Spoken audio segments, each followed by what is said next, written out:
Assalamualaikum warahmatullahi wabarakatuh.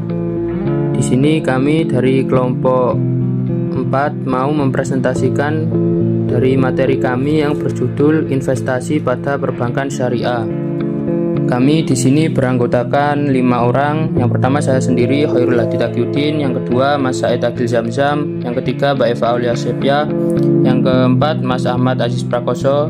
Dan yang kelima Mas Ahmad Hendrik Said Abdillah. Baik, langsung saja masuk ke materi pertama yang akan saya sampaikan. Baik, pertama saya akan menjelaskan materi terkait pengertian bank syariah. Bank syariah terdiri atas 2 kata, yaitu kata bank dan kata syariah. Bank adalah lembaga intermediari keuangan yang menghimpun dana dari masyarakat yang surplus dana dalam bentuk simpanan, kemudian menyalurkan kepada masyarakat yang mengalami defisit dana, serta melayani jasa-jasa keuangan lainnya dalam bentuk kredit atau bentuk lainnya dalam rangka meningkatkan taraf hidup rakyat. Selanjutnya, dalam bahasa sehari-hari, kata syariah sering diartikan sebagai aturan. Syariah adalah peraturan dalam perjalanan hidup dan subjeknya adalah Tuhan, Allah Subhanahu wa Ta'ala. Sedangkan kata syariah dalam versi bank syariah di Indonesia adalah aturan perjanjian yang dilakukan oleh pihak bank dan pihak lain untuk penyimpanan dana atau pembiayaan kegiatan usaha dan kegiatan lainnya sesuai dengan syariat Islam. Penggabungan 2 kata tersebut akan menjadi bank syariah, sehingga bank syariah dapat diartikan sebagai suatu lembaga keuangan yang berperan sebagai perantara bagi pihak yang berlebihan dana dengan pihak yang kekurangan dana untuk kelancaran kegiatan usahanya dan kegiatan lainnya sesuai dengan hukum Islam. Bank syariah adalah bank yang beroperasi dengan tidak mengandalkan pada bunga. Bank syariah juga dapat diartikan sebagai lembaga keuangan atau perbankan yang operasional dan produknya dikembangkan berdasarkan Al-Quran dan hadis Nabi Shallallahu Alaihi Wasallam. Bank yang beroperasi sesuai dengan prinsip syariah Islam adalah bank yang dalam beroperasinya mengikuti ketentuan-ketentuan syariat Islam. Lebih lanjut, dikemukakan bahwa dalam tata cara bermuamalat itu dijadui praktek-praktek yang dikhawatirkan mengandung unsur-unsur riba dan diisi dengan kegiatan-kegiatan investasi atau bagi hasil dan pembiayaan perdagangan. Maksud pembiayaan perdagangan itu adalah pembiayaan dengan konsep jual beli yang termasuk ke dalam praktek perdagangan. Baik, selanjutnya karakteristik bank syariah.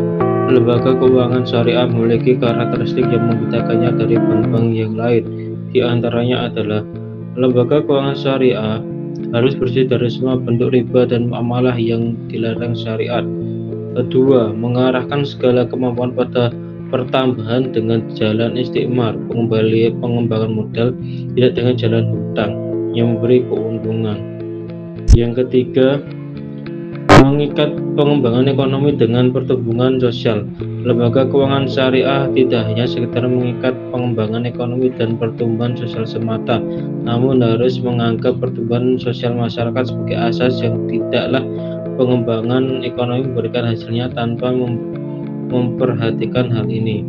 Yang keempat, mengumpulkan harta yang menganggur dan menyerahkan kepada aktivitas istismar dan pengelolaan dengan target pembiayaan proyek-proyek perdagangan, industri, dan pertanian. Para kaum muslimin yang tidak ingin menyimpan hartanya di bank ribawi berharap adanya bank syariat untuk menyimpan harta mereka di sana. Kelima, memudahkan sarana pembayaran dan memperlancar gerakan pertukaran perdagangan langsung sedunia Islam dan bekerja sama dalam bidang tersebut dengan seluruh lembaga keuangan syariat dunia agar dapat menunaikan tugasnya dengan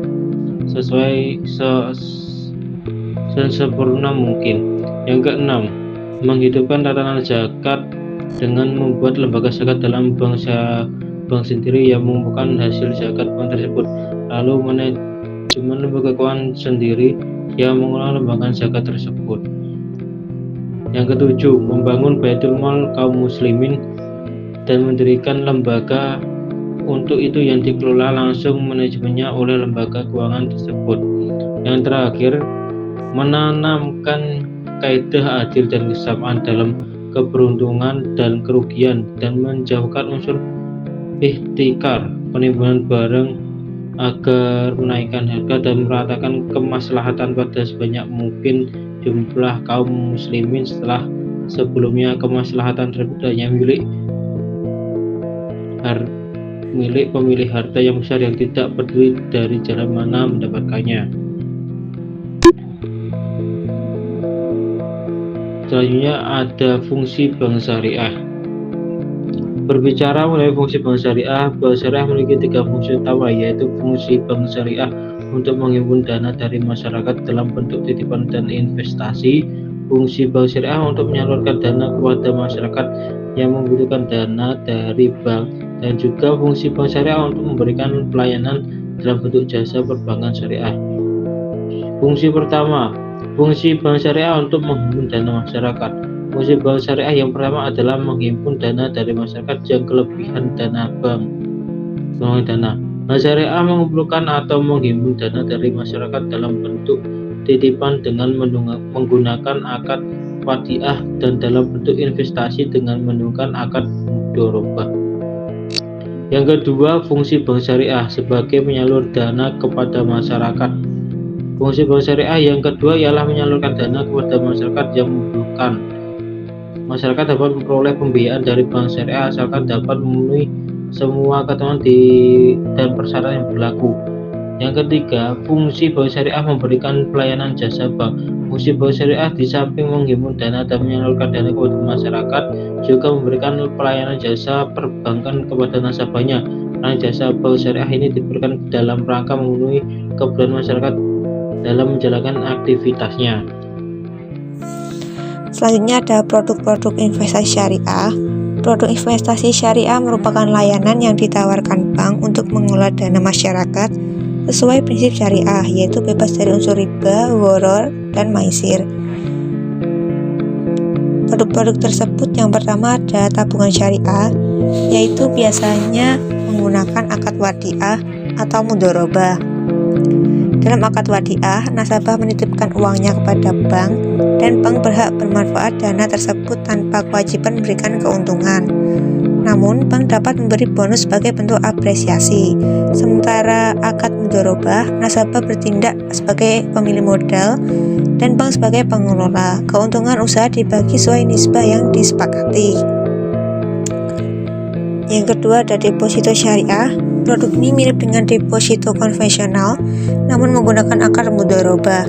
Nasabah menempatkan dana dalam jangka waktu tertentu, misalnya 1 bulan, 3 bulan, atau 12 bulan. Bank kemudian mengolah dana tersebut pada kegiatan usaha yang halal dan produktif.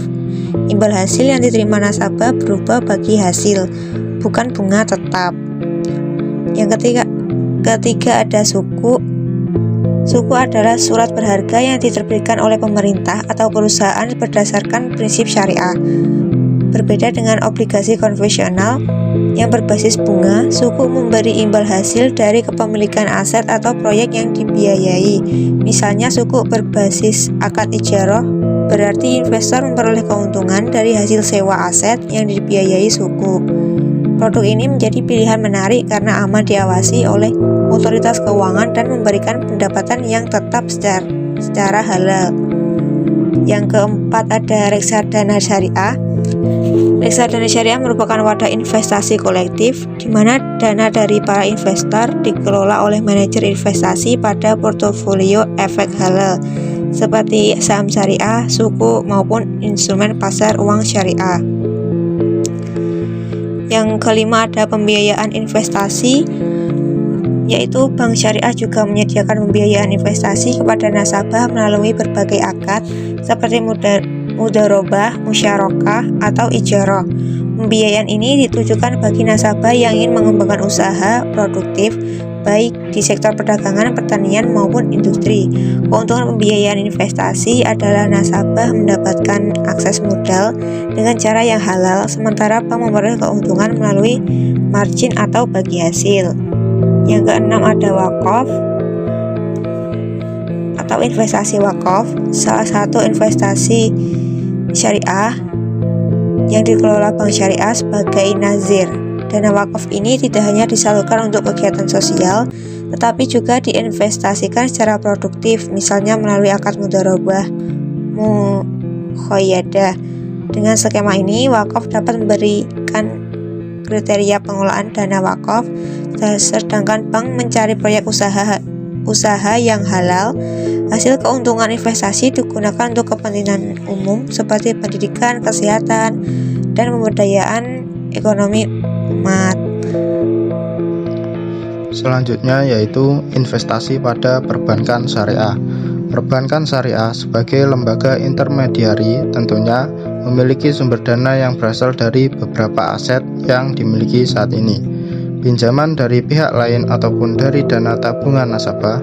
Maka untuk mendukung perputaran dana yang ada, perbankan syariah menginvestasikan dana tersebut dengan harapan dapat memberikan sebuah keuntungan yang dihalalkan oleh syariat Islam.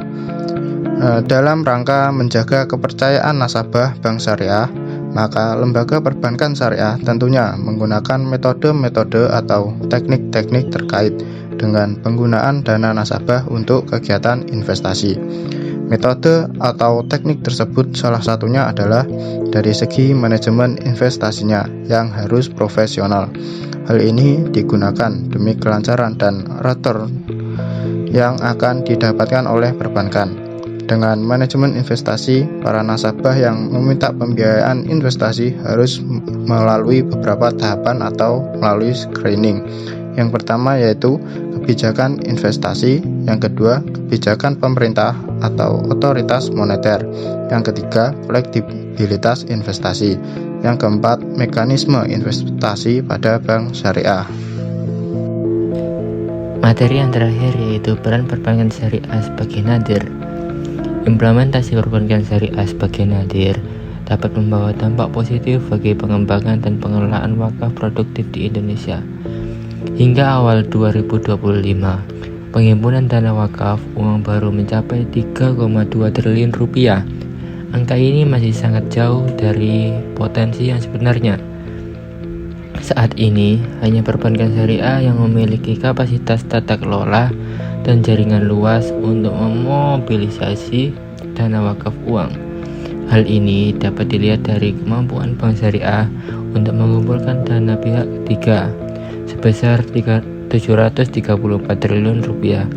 Jika 5% hingga 10% dari DPK ini dikonversi menjadi dana wakaf, maka Indonesia akan dapat mengumpulkan 37 hingga 73 triliun rupiah dalam wakaf tunai. Baik, selesai sudah pemaparan materi dari kelompok kami. Selanjutnya masuk ke sesi tanya jawab. Silakan bagi teman-teman yang ingin bertanya, bisa bertanya di kolom komentar. Sekian dari kelompok kami, kurang lebihnya mohon maaf. Saya akhiri. Wassalamualaikum warahmatullahi wabarakatuh.